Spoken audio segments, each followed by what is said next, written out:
We're in the City of Angels, or as some people call it, the City of Sin. Either way, Bangkok in Thailand has a lot to offer these days. Join me on Buying Asia to find out why. Next.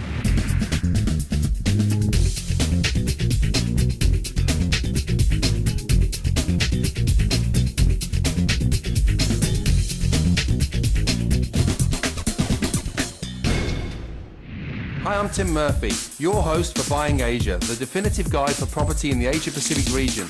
In each episode, we'll review every country or city, allowing you to decide whether it's a go or no-go. To do this, we'll look at taxes, currency, mortgages, rentability, saleability, and finally, whether it's even legal to buy.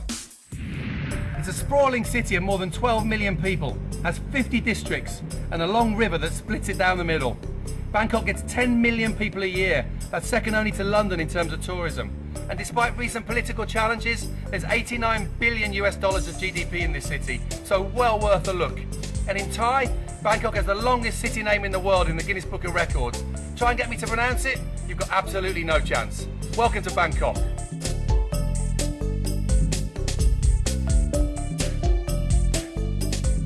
And first, beyond the sun and of course fun that can be had here, I want to get a sense of the economy in the face of a country that's had much political turmoil. Okay, John, so what's driving the economy here in Thailand? Exports, Tim, basically to either Korea, Japan and on to China. And that's gone on pretty much uninterrupted since the sort of 2008 Western crisis. We had a very small dip at the beginning of 2009. Other than that, it's really been business as usual. Well, since that time, there's been some pretty big skirmishes here, but politically, and lots of sort of stuff happening in the streets. You don't see that having changed things at all here? Well, you know, Thailand's quite a sort of compartmentalised place. Some things go on sort of almost in oblivion. And as far as exports are concerned, everything happens really east of what we call the Bang Pakong River, which is sort of down on the eastern seaboard.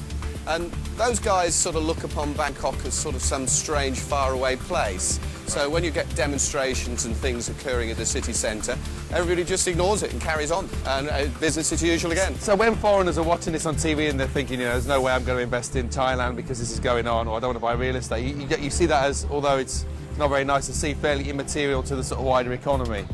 Well, I think on the safety side, there's no issues at all. I live here with my family. If I thought there was a threat, we'd move out straight away. And I think there are bigger issues outside that are really sort of driving the markets and driving the economy. And I think the political thing really is just a sideshow. The great joys of Bangkok is strolling through these kind of markets where you can buy arts and crafts, pirated goods, even the odd weapon or two. But you've got to know how to barter. What I want to know is, how much for the bat?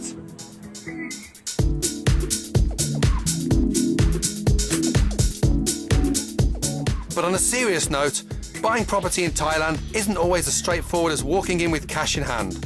For starters, foreigners can't buy land outright, but there's always a way around it. So, Pillai, tell me about the legal ownership structure in Thailand for foreigners. Okay, you know very well that in Thailand, foreigner cannot buy the land. But if you want to live in the downtown Bangkok, Chiang Mai, Phuket, you also can buy the condominium.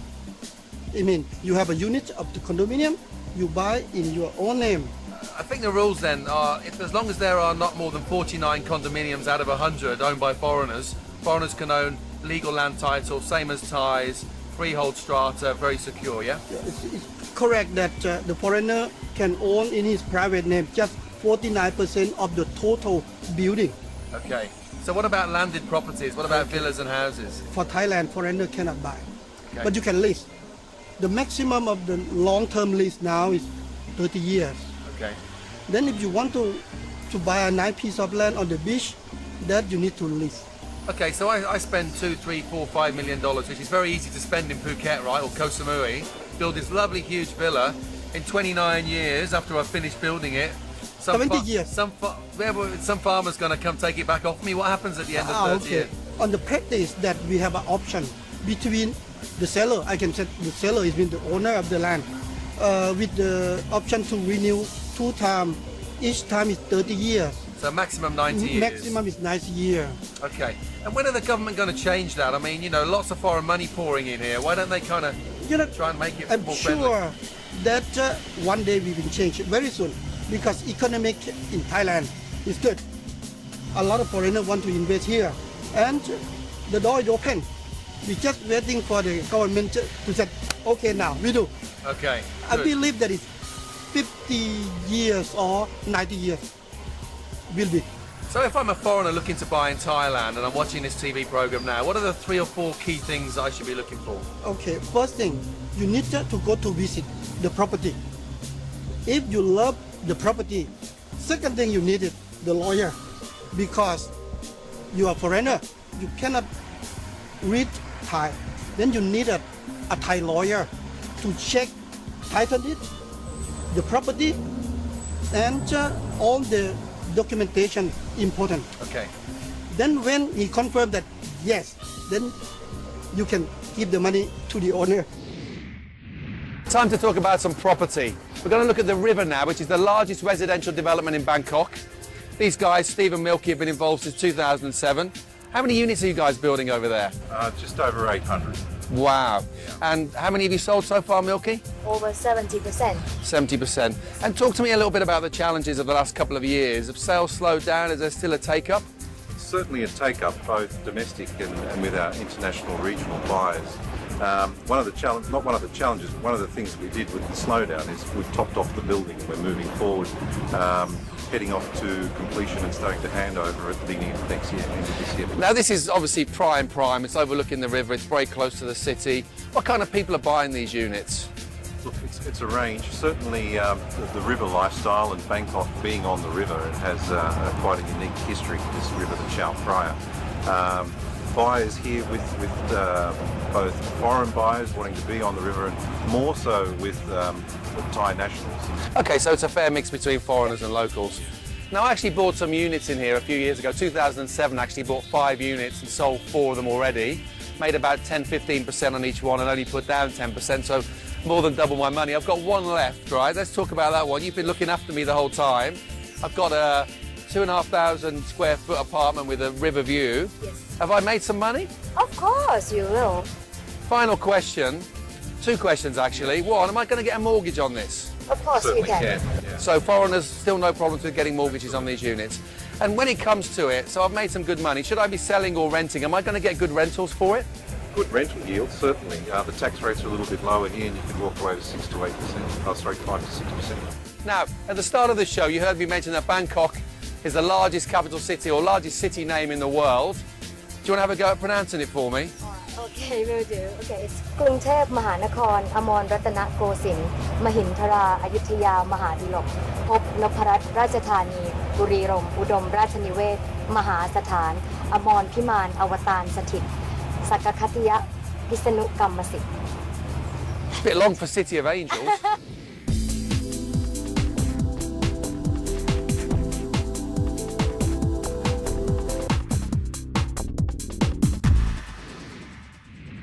And when Buying Asia returns, a look at more Bangkok properties and a trip to the island resort of Phuket.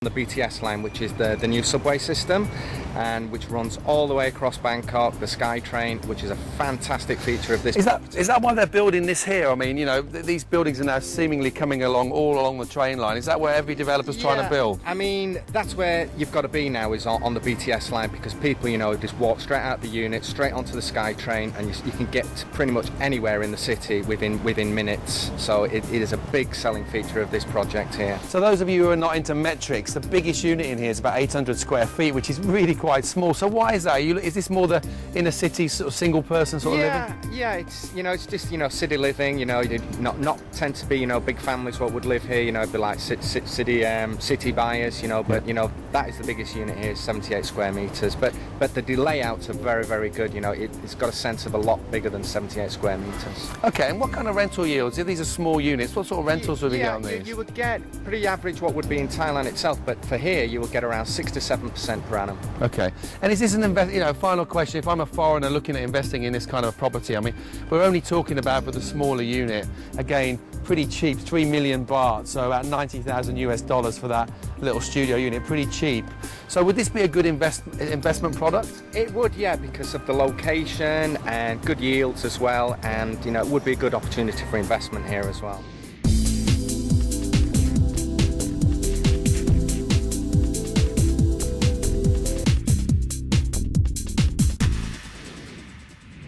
Tuk-tuks are one of the easiest and the cheapest ways to get around the city, but a massive word of caution. You're literally taking your life in your own hands. And now we're moving up to a 2-bedroom flat in another good part of the city. Let's take a look. Come in, Tim. This is a 101 square metre 2-bedroom unit. Very suitable for rental. It's very nice. Probably majority of bars will actually be owner-occupiers. Okay, so they're mostly Thais. That's right. And they're mostly owner-occupiers. I think that's always a mark of a good development, and certainly for investors wanting to sell on in the future, the fact that you've got owner-occupiers in here is a good sign. And how many units in the block? Just 132, which is a mark of a good quality development.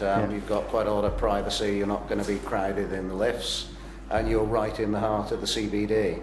And if I'm buying this unit, it's about 600,000, about 19 million baht, which is about 600,000 US dollars. That's right. What kind of rent am I going to get on this? Well, the returns would work out around about, on a 2-bed, but, well, depending on how you fit it out, around 5%. Maybe a little bit more, maybe a little bit less. Okay. Now, David, you've been here over 20 years. I mean, how do you see the Thai property market now performing in the next few years? Well, I think it's undervalued because basically we've had ever since 2006 a political weight on the market shoulders. I think the market fully discount the political situation, and ultimately the political situation, in my view, is easing, and things would only really from here on get better. It's a very modern, efficient city. Yeah. It's still a city which has got its own character, but Bangkok is really a modern place. You're right in the heart of it.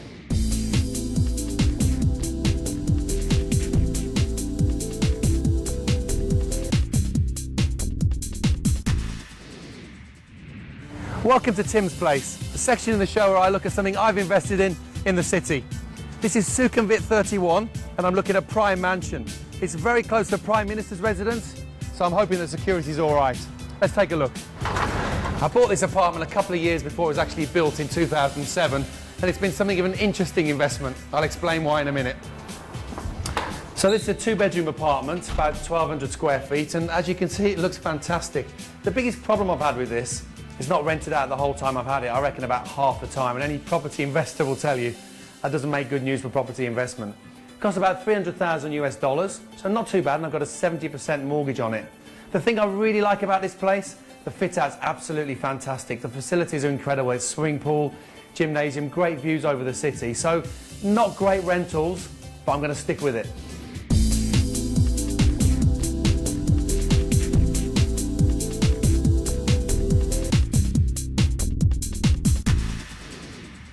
This is Arawan in the centre of the city, otherwise known as the Four-Faced Buddha. Thousands of people come here every single day to pay their respects. Keep in mind that Buddhism is the #1 religion in this part of the world. But as a foreigner, of course, we need to know a few other things as well. As a foreigner living in Thailand, what are some of the things you've got to look out for? Certainly, very easy place to live. Know how to count the money, know your exchange rate, knowing how to order the right things at a restaurant. Over the last 10 years of my time here, the restaurants have gone from strength to strength and a range of cuisines available, apart from the fantastic Thai food. Okay, you can see here, you can live by the river, you have sunshine, you have the smile from all over the country, and of course you have nice fruit or the seafood, and also very, very good taking care of the Thai people for all foreigners. Well, I think probably maybe the same, that Thais prize cool behaviour. They don't appreciate people getting very excitable or angry, and that's really a big loss of face. And I think people need to be persistent. You've got to make sure you ask what you want and you know what you're doing, but a smile helps tremendously. And that's one of the best things about being in here in Thailand. What they need to be aware is that Thais are Thais. They will always do, things their way. So what I've noticed here, living here for so many years and being part-time myself, is that you have to learn to do some things, if not most things, the Thai way. This is a very traditional society. It's got pretty fixed ideas. So if you're polite, well-mannered, and treat the Thais well, they'll treat you exactly the same back. Final question. For you, what's the best thing about living in Thailand? Living in Thailand, of course, it's not expensive at all, and the weather is very, very nice. So you can't find everything completely like very good like this in like somewhere else. Well, this is certainly one of the more picturesque ways to get around the city, and let's face it, we're avoiding that terrible traffic. Join me after the break on Buying Asia, where we visit Phuket.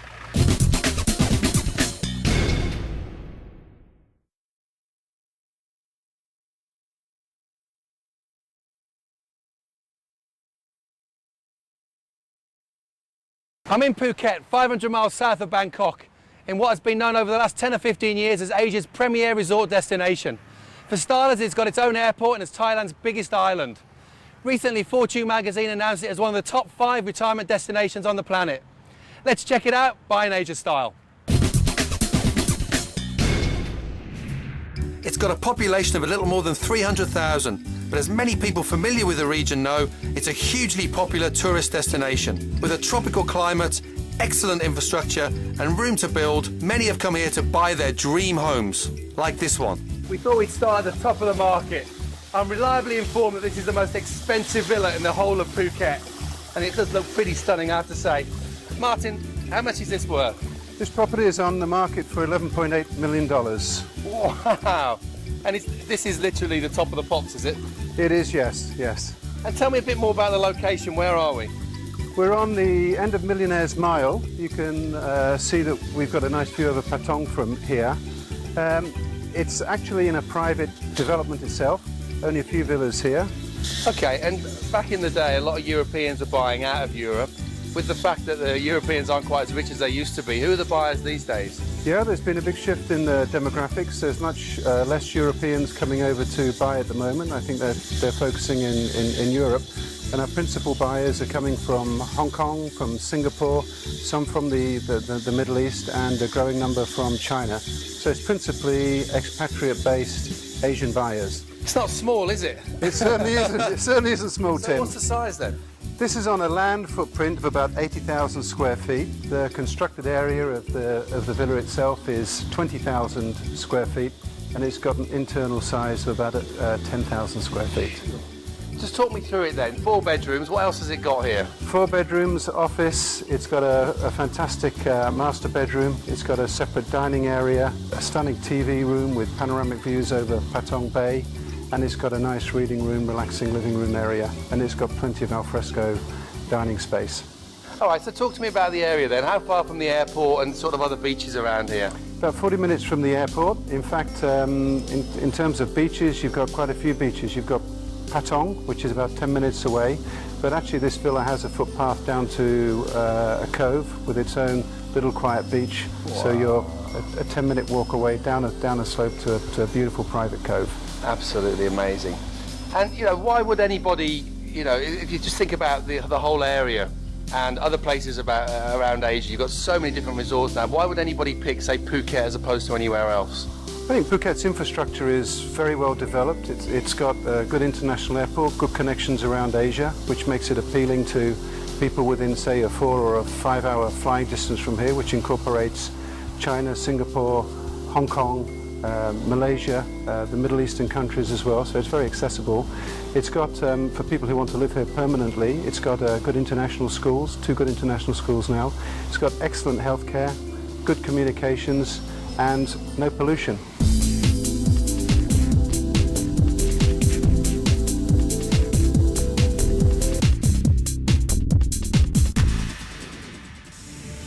Okay, so before we look at something a bit cheaper, we're right next door, about 20 metres from the previous property. This bit of land's for sale. How big is it? 4,800 square metres, about 48,000 square feet. It's on the market for $1.8 million US. Okay, so you could build something similar, not quite as big as the one next door. You could put a very nice property on this, but it'd probably be terrace going down towards the water. How much? How to big? build it, how much would it cost you reckon? Probably about $3 million US, something like that. All right, so this is going to set you back about 5 million all in. to build it, to buy the land, everything. Yeah. What would it be worth roughly at the end of that? You could probably get a 30% return on that once you come to sell it.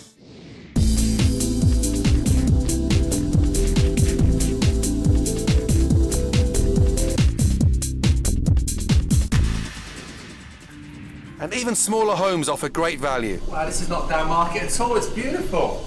So what's the size of this place then? 3,800 square metres constructed area. It's on a land plot of 6,400 square feet. Individual property. Is there any such thing as a small place in Phuket? I mean, that's still a pretty sizable property, right? That's the luxury of Phuket.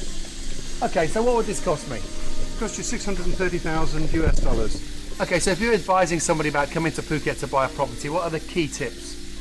Find a good location, find a good legal representative, make sure you thoroughly investigate your developer or the owner of the property that you're buying, and then move quickly with a transaction.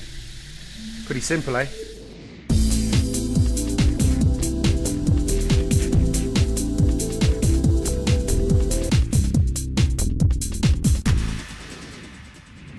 Now Phuket's actually divided into 3 separate parts, and the land mass is actually bigger than Singapore. But buying real estate here is a little bit more complex than Bangkok. Here with me today is James, a lawyer, who's going to tell us all about it. So there's 3 different types of purchasing process here. Yes, there are. In terms of the sort of underlying land. Explain that to me. Well, land in Thailand generally, you have Chano title, Nosal Sam Gaw title, and Nosal Sam title. Those are the 3 main titles that we're looking at. And some are better than others, so how does that work? Well, it really depends. Each of those it varies between how they are measured and the boundaries are set out. The most secure is Chano title. The Chano title is measured by GPS system. The boundaries are securely fixed. But even that being said, all 3 titles can be freely transferred. Okay, so if I'm buying property and I go for my Chano title, then there's this issue of how I buy the land. So that's right. Obviously you can buy it as a 30-year lease, or some people set up companies. So talk me through the best way of doing it. Normally we would advise buyers looking in Phuket that the best known option for purchasing is the long-term lease. The long-term lease currently in Thailand is a 30-year lease. It can be renewed, and it's well known by the authorities, completely legal structure. Okay. That being said, some investors that have Thai shareholders, Thai partners involved, will look to set up a Thai company. And a Thai company can also own freehold land in Thailand. As I mentioned before, buying property in Phuket can be a bit challenging. A good friend of mine, Peter Grimes, started building his place 4.5 years ago and has not been plain sailing. Let's have a chat with him. Good to see you. Good to see you too. Nice, Welcome. nice place. Very nice. Indeed. Welcome. Come in. So you've had a few challenges then, mate?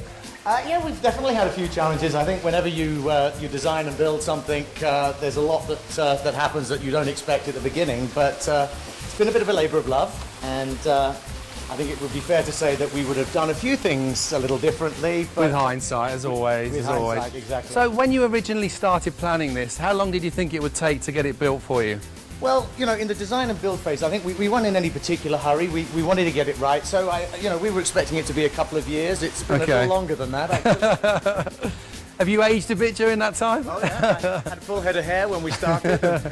So talk me through some of the challenges then. You mentioned before about architects. What were the major challenges here? Well, I think there were, a couple of big challenges from my perspective. One was sort of dealing with the architects. I mean, they like to put very pretty things down on paper, and the practicalities of then actually having a functional living space, I found difficult to bridge. So we spent some time working through and making a few changes which, we felt were very important to comfortably living here rather than looking at something that was fantastic. A couple of questions. So what's it run, if you don't mind me asking, what's it run you to financially in the end? Well, about $1 million US, and actually that's one of the few things that sort of came in on where we expected it to be, and I'm obviously very pleased about that. I think, again, if you're building in a foreign country, another one of the things to be wary of is exchange rate movements, and obviously the baht has strengthened, so that had a little bit of an impact on us. But generally it's come in on budget, so one thing I'm very, very grateful for. Okay, final question then. You've done a lot of work on this, you've spent a lot of time on it, as you say, a labour of love, quite a lot of money. Was it worth it? Oh, I think absolutely. When you take a look around and the sky's as blue as this, and you've got the pool out here, kids love it. No, absolutely. As I say, probably would do 1 or 2 things differently, but overall we're absolutely thrilled to be here.